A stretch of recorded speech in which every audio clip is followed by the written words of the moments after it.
Hello friends, स्वागत है आपका हमारे चैनल झारखंड स्टडी 99 पर। फ्रेंड्स, आज की इस वीडियो में कवर करेंगे 100 प्रश्न full paper test JSSC CGL paper 2 Hindi के, जो भाषा साहित्य से संबंधित रहेंगे। तो चलिए शुरू करते हैं आज की इस क्लास को। हमारा पहला सवाल है, हिंदी में अधिकांश शब्द किस भाषा से आए हैं? हिंदी में अधिकांश शब्द जो है किस भाषा से आए हैं?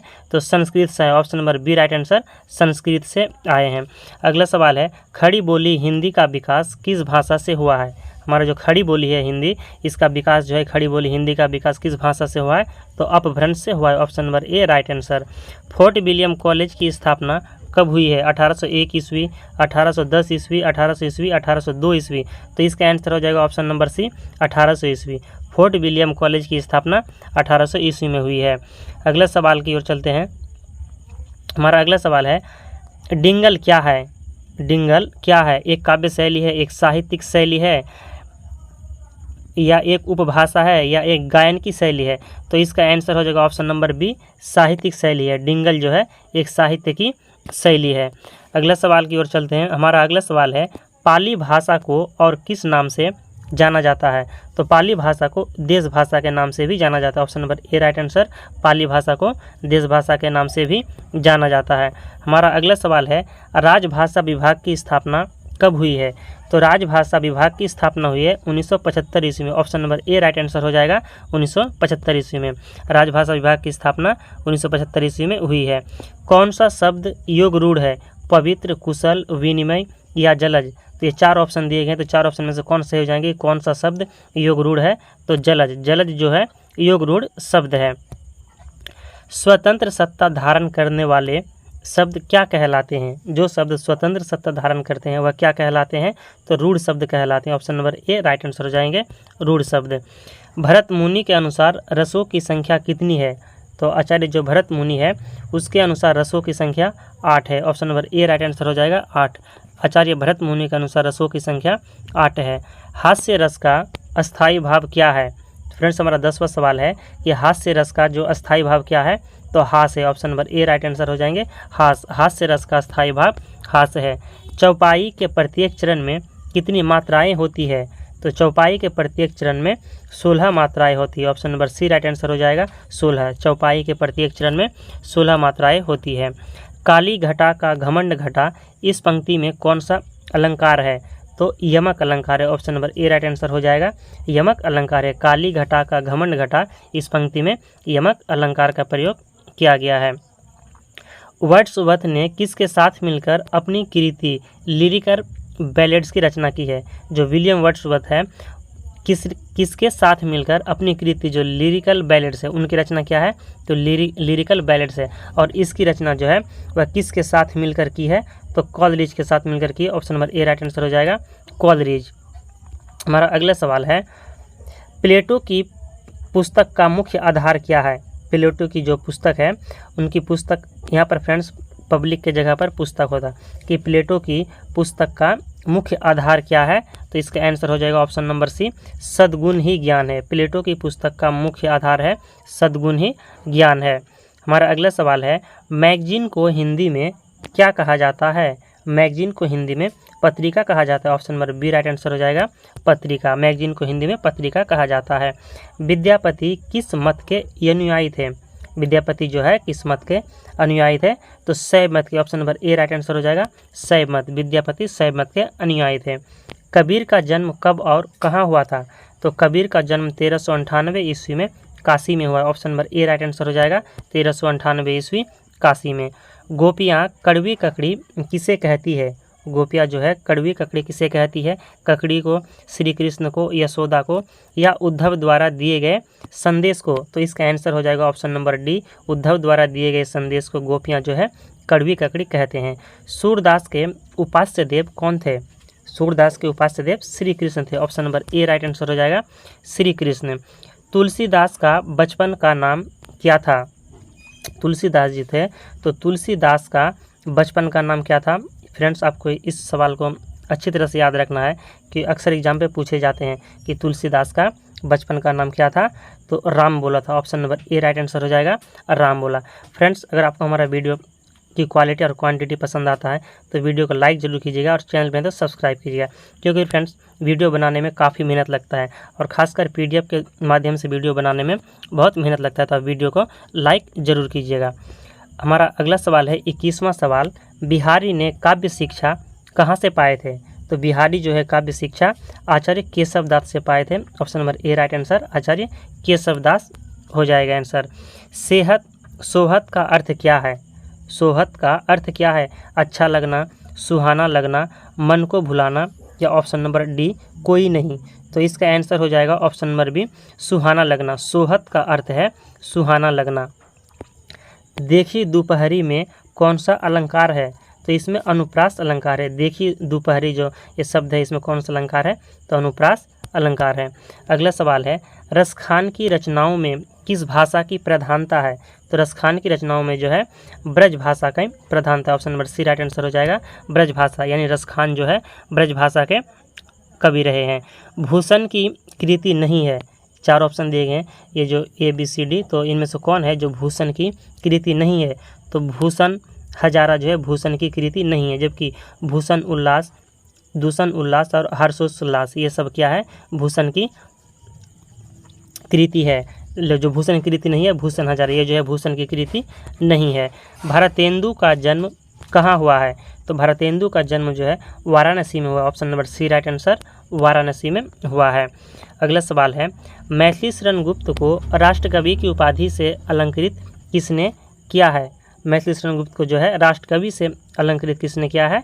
तो महात्मा गांधी ने। Option number B right answer हो जाएगा 27 का, महात्मा गांधी ने। निराला जी की नियमित शिक्षा कहाँ तक हुई है?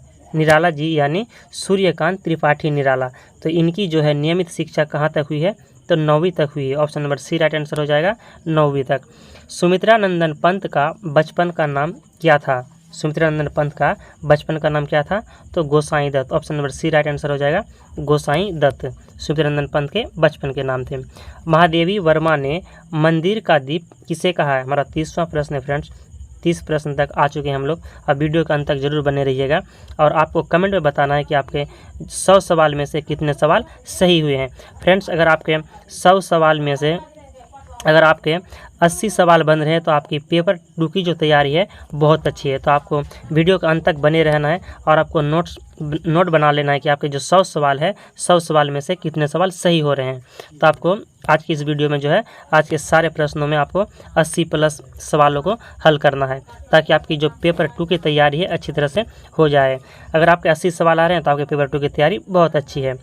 तो महादेवी वर्मा ने मंदिर का दीप किसे कहा है? तो 30 का आंसर हो जाएगा ऑप्शन नंबर डी, स्वयं को। महादेवी वर्मा ने मंदिर का दीप स्वयं को कहा है। अगला सवाल है, प्रसाद जी किस काव्य धारा के छायावादी कहे जाते हैं? प्रसाद जी का अर्थ हुआ फ्रेंड्स अर्थात जयशंकर प्रसाद। तो जयशंकर प्रसाद जी जो है किस काव्य के आधार पर छायावादी कहे जाते हैं? तो इसके आंसर हो जाएगा फ्रेंड्स झरना। झरना जो उनकी रचनाएं हैं उनके अनुसार वह छायावादी कहे जाते हैं। रामधारी सिंह दिनकर जी की पहली कविता किस पत्रिका में प्रकाशित हुई है? रामधारी सिंह दिनकर की जो कविता है वह पहली कविता किस पत्रिका में प्रकाशित हुई है? तो दिनमान में। Option number B right answer हो जाएगा दिनमान। अगला सवाल है, अज्ञेय जी सैनिक जीवन कब व्यतीत किए हैं? अज्ञेय का अर्थ होता है फ्रेंड्स सच्चिदानंद। अज्ञेय का पूरा नाम है फ्रेंड्स सच्चिदानंद हीरानंद वात्स्यायन अज्ञेय। तो अज्ञेय जी सैनिक जीवन कब व्यतीत किए हैं? तो 1942 से 1946 ईस्वी तक जो है वह सैनिक जीवन व्यतीत किए हैं। Option number C right answer हो जाएगा 1942 से 46 ईस्वी। हमारा अगला सवाल है, नागार्जुन द्वारा रचित खंड काव्य का नाम क्या है? तो नागार्जुन द्वारा रचित खंड काव्य का नाम है भस्मांकुर। भस्मांकुर के लेखक जो है नागार्जुन है। इसका आंसर हो जाएगा option number D. Sarveshwar Dayal Saxena की मृत्यु कब हुई थी? तो सर्वेश्वर दयाल सक्सेना की मृत्यु जो है 1983 ईस्वी में हुई है। Option number B right answer हो जाएगा 1983 ईस्वी। सर्वेश्वर दयाल सक्सेना की मृत्यु 1983 ईस्वी में हुई है। कवि धूमिल का जन्म कब हुआ था? 1935 ईस्वी, 1936 ईस्वी, 1937 ईस्वी या ऑप्शन नंबर डी 1938 ईस्वी। तो कवि धूमिल का जन्म जो हुआ है 1936 ईस्वी में। Option number B right answer हो जाएगा 1936 ईस्वी में। कवि धूमिल कोलकाता पहुँचे तो सर्वप्रथम क्या काम किए। जब कवि धूमिल जो है फ्रेंड्स, यहाँ पर कवि होता फ्रेंड्स, टाइपिंग करने में थोड़ा सा मिस प्रिंटिंग हो जाता है, इसके लिए हम क्षमा चाहते हैं। तो कवि धूमिल जो है कोलकाता पहुँचे तो सर्वप्रथम क्या काम किए हैं, तो लोहा ढोने का काम किया। Option number C right answer हो जाएगा, लोहा ढोने का। प्रेमचंद का कौन सा उपन्यास अधूरा रह गया है, तो मंगलसूत्र। प्रेमचंद का जो उपन्यास अधूरा रह गया जिनका नाम है मंगलसूत्र, और फिर मंगलसूत्र को जो है पूरा करते हैं उनके पुत्र। तो प्रेमचंद के फ्रेंड्स पुत्र का नाम क्या है, ये आपको कमेंट में बताना है। और प्रेमचंद के पुत्र जो है मंगलसूत्र जो अधूरा उपन्यास है, इन्हें लिखकर पूरा करते हैं। गोदान कब प्रकाशित हुआ है, तो गोदान कब प्रकाशित हुआ है, 1932 ईस्वी, 1936 ईस्वी। तो इसका आंसर हो जाएगा ऑप्शन बी 1936 ईस्वी। गोदान का प्रकाशन जो है 1936 ईस्वी में हुआ है। अगला सवाल है, गोदान उपन्यास में होरी के गाय को विष कौन देता है। जो गोदान उपन्यास है उसमें होरी के गाय को जो है विष कौन देता है, तो हीरा देता है। Option number D right answer हो जाएगा, हीरा। उपन्यास मैला आंचल के अनुसार खंजरी बजाने में किसे महारत हासिल थी, तो लक्ष्मी को। Option number C right answer हो जाएंगे, लक्ष्मी। लक्ष्मी को महारत हासिल थी। उपन्यास मैला आंचल में किस पत्र को निरक्षरता पर ग्लानि महसूस हुई थी। उपन्यास जो मैला आंचल है इसमें किस जो पात्र है फ्रेंड्स, यहाँ पर पात्र होता, यानी इसमें जो है कौन सा पात्र थे जिसे निरक्षरता पर ग्लानि महसूस हुई थी, तो रामकृपाल सिंह को जो है ग्लानि महसूस हुई थी उनकी निरक्षरता पर। इंदिरा पुस्तक के लेखक कौन है, मैथिली शरण गुप्त, फणीश्वर नाथ रेणु या बंकिम चंद्र चटर्जी। तो इसका आंसर हो जाएगा friends option number C Bankim Chandra Chatterjee. Bankim Chandra Chatterjee जो है इंदिरा पुस्तक के लेखक है, तो आपको याद रखना इंदिरा पुस्तक के लेखक बंकिम चंद्र चटर्जी हैं। गांधी जी नए संसार के लिए इंसान को किस तरह बनना चाहते थे। गांधी जी जो है नए संसार के लिए इंसान को किस तरह बनाना चाहते थे या किस तरह बनना चाहते थे। तो इसका आंसर हो जाएगा ए एवं बी दोनों, यानी स्वच्छ और सुंदर, घमंडी नहीं बनना चाहते थे। तो गांधी जी जो है नए संसार के लिए इंसान को स्वच्छ और सुंदर बनाना चाहते थे। राग दरबारी के रचयिता कौन है, तो राग दरबारी जो उपन्यास है फ्रेंड्स, राग दरबारी उपन्यास के रचयिता कौन है, तो Shrilal Shukla. Option number B right answer हो जाएगा, श्रीलाल शुक्ल है राग दरबारी उपन्यास के रचयिता। राग दरबारी उपन्यास में किसे सबसे समझदार व्यक्ति कहा गया है। राग दरबारी जो उपन्यास है इसमें जो है किसे सबसे समझदार व्यक्ति कहा गया है, तो गयादीन को। Option number A right answer हो जाएगा, गयादीन। राग दरबारी उपन्यास में कितने अंकों का वर्णन है, तो इसमें कितने अंकों का वर्णन है, 35, 36, 38 या 40। तो इसका आंसर हो जाएगा ऑप्शन नंबर 47 का ए 35। राग दरबारी उपन्यास में 35 अंकों का वर्णन है। राग दरबारी उपन्यास के आधार पर शिवपालगंज में कितने थाने थे, तो शिवपालगंज में थानों की संख्या जो है 1 थे। राग दरबारी उपन्यास के अनुसार शिवपालगंज में थानों की संख्या कितनी है, तो 1 थे। Option number A right answer हो जाएगा, 1। मधुआ कहानी के लेखक जयशंकर प्रसाद का जन्म जो है कब हुआ है। जो मधुआ कहानी के लेखक कौन है, पहला सवाल तो बन रहा है कि मधुआ कहानी के लेखक कौन है, जयशंकर प्रसाद। तो जयशंकर प्रसाद का जन्म कब हुआ है, तो 1889 ईस्वी में हुआ। Option number A right answer हो जाएगा, 1889 ईस्वी। ठाकुर का कुआं पाठ के आधार पर बताइए कि किसका विद्रोही मन रिवाजी पाबंदी और मजबूरियों पर चोटें करने लगी है। जोखू का, ठाकुर का, मानती का या गंगी का। तो इसका आंसर हो जाएगा ऑप्शन नंबर डी गंगी।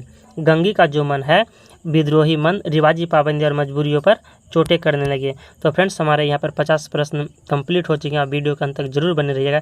अगर आपको हमारा वीडियो पसंद आ रहा है तो लाइक जरूर कीजिएगा और चैनल में तो सब्सक्राइब कीजिएगा, क्योंकि फ्रेंड्स यह वीडियो बनाने में और PDF बनाने में काफ़ी मेहनत लगता है। तो बस आपको वीडियो पर लाइक कमेंट कर देना है और अपने दोस्तों के बीच वीडियो को शेयर कर देना है। हमारा अगला सवाल है 91वां सवाल, ठाकुर का कुआं कहानी में कितने कुएँ का वर्णन किया गया है, तो 2 कुएँ का। Option number B right answer हो जाएगा, 2 कुएँ का वर्णन किया गया है। नीलम देश की राजकन्या कहानी के लेखक कौन है। नीलम देश की जो राजकन्या, यहाँ पर राजकन्या होता है फ्रेंड्स, तो नीलम देश की राजकन्या कहानी के लेखक कौन है, तो इसका आंसर हो जाएगा ऑप्शन नंबर ए जैनेंद्र। नीलम देश की राजकन्या कहानी के लेखक जैनेंद्र है। नीलम देश की राजकन्या कहानी का प्रकाशन वर्ष क्या है, तो 1933 ईस्वी। नीलम देश की राजकन्या कहानी का प्रकाशन वर्ष है 1933 ईस्वी। लतिका कॉन्वेंट स्कूल के छात्रावास में किस पद पर कार्यरत हैं। लतिका जो है कॉन्वेंट स्कूल के छात्रावास में किस पद पर कार्यरत हैं, तो इसका आंसर जो ऑप्शन बी वार्डन। वार्डन के पद पर कार्यरत हैं लतिका। परिंदे कहानी में कुल कितने पात्र हैं, तो परिंदे कहानी में कुल 8 पात्र हैं। Option number C right answer हो जाएगा 8। दिल्ली में एक मौत किस विधा की रचना है? दिल्ली में जो एक मौत है यह कैसी विधा है? कविता है, निबंध है, कहानी है, या इनमें से कोई नहीं? तो इसका आंसर हो जाएगा ऑप्शन नंबर सी कहानी। दिल्ली में एक मौत कहानी है, जिनके लेखक कमलेश्वर है। दिल्ली में एक मौत कहानी के लेखक कौन है? कमलेश्वर है। तो हमारा अगला सवाल है कि कमलेश्वर का जन्म कब हुआ है? तो कमलेश्वर का जन्म हुआ है 6 जनवरी 1932 ईस्वी को। कमलेश्वर का जन्म 6 जनवरी 1932 ईस्वी को हुआ है। वापसी पाठ के आधार पर बताइए कि गजाधर बाबू के कितने बेटे थे? तो 2 बेटे थे। Option number B right answer हो जाएगा। गजाधर बाबू के 2 बेटे थे वापसी कहानी के आधार पर। और वापसी कहानी के जो लेखक है उषा प्रियवंदा है, तो इसे भी याद रखना है। वापसी कहानी के लेखक उषा प्रियवंदा। वापसी कहानी का उद्देश्य क्या है? वापसी कहानी का उद्देश्य क्या है? तो पारिवारिक विसंगतियां तथा बिखराव को इंगित करना। वापसी कहानी जो है यह पारिवारिक विसंगति तथा बिखराव को इंगित करता है। Option number B right answer हो जाएगा। वापसी कहानी का उद्देश्य। यशपाल का जन्म कब हुआ है? तो यशपाल का जन्म है 1903 ईस्वी। Option number D right answer हो जाएगा 1903 ईस्वी। फ्रेंड्स, हमारे चैनल का नाम है झारखंड स्टडी 99। अगर आपने हमारे अभी तक चैनल को सब्सक्राइब नहीं किया है तो सब्सक्राइब कर लीजिएगा। और ये जो फ्रेंड्स हमारे जितने सारे वीडियो के जो PDF है आप हमारा टेलीग्राम चैनल झारखंड स्टडी 99 पर आसानी से जुड़कर प्राप्त कर सकते हैं। तो इसे आप टेलीग्राम से जुड़ जाइएगा और इसका PDF आसानी से प्राप्त कर लीजिएगा। और जो पिछले वीडियो में फ्रेंड्स हमारा जो पेपर 1 हुआ है, पेपर 2 का जो वीडियो बना था उसका PDF मैंने अभी टेलीग्राम पर नहीं डाला है, तो उसे डाल दूंगा। हमारा अगला सवाल है, ज्वाला का संबंध किस जाति से था? ज्वाला का संबंध किस जाति से था? तो अहिर जाति से। Option number C right answer हो जाएगा। अहिर जाति से था। ISPL ने अपने घर में समय बिताने के लिए किसका अभ्यास करते थे? मिस पाल। यहाँ पर फ्रेंड्स मिस पाल होता है, यहाँ पर मिस प्रिंटिंग हो गया है। तो मिस पाल ने अपने घर में समय बिताने के लिए किसका अभ्यास करते थे? मिस पाल जो है तो वह किसका अभ्यास करते थे? तो इसका आंसर हो जाएगा संगीत और चित्रकला। ए और बी दोनों हो जाएगा। 62 का सवाल हो जाएगा। Option number C A B दोनों। तो मिस पाल जो है वह अपने घर में समय बिताने के लिए संगीत और चित्रकला का प्रयोग करते थे। मिस पाल ने रंजीत के लिए बिस्तर कहाँ बिछाई थी? मिस पाल जो है वह रंजीत के लिए, जब रंजीत उससे मिलने के लिए जाते हैं तो मिस पाल रंजीत के लिए बिस्तर कहाँ बिछाते हैं? तो बरामदा में। Option number A right answer हो जाएगा बरामदा। भारत दूरदशा नाटक में पात्रों की संख्या कितनी है? तो 19 पात्र है। भारत दूरदशा नाटक में पात्रों की संख्या 19 है।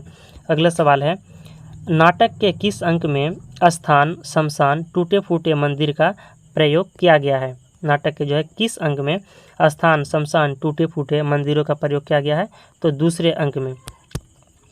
अगला सवाल, भारत दूरदशा नाटक के अनुसार अंग्रेज भारत को क्या कहते हैं?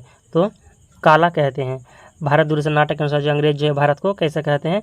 तो काला कहकर पुकारते हैं। Option number B right answer हो जाएगा काला।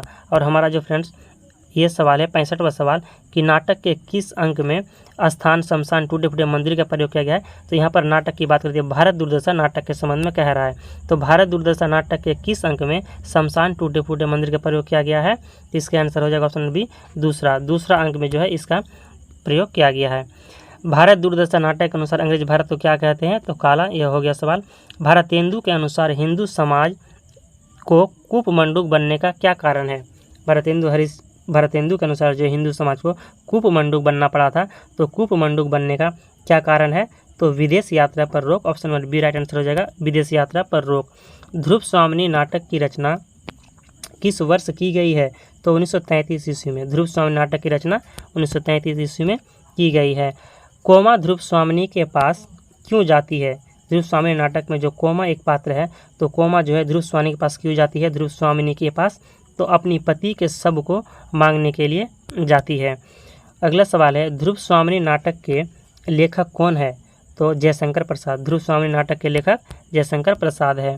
ध्रुव स्वामिनी नाटक का पात्र जो है शिखर स्वामी है एक। तो शिखर स्वामी क्या है? तो एक मंत्री है। ध्रुव स्वामिनी नाटक में जो शिखर स्वामी है वह मंत्री है। मोहन राकेश का मूल नाम क्या था? मोहन राकेश का जो है मूल नाम क्या था? तो Madan Gopal Rakesh. Option number C right answer हो जाएगा। मोहन राकेश का मूल नाम मदन गोपाल राकेश था। महेंद्र नाथ की बड़ी लड़की किसके साथ भागी थी?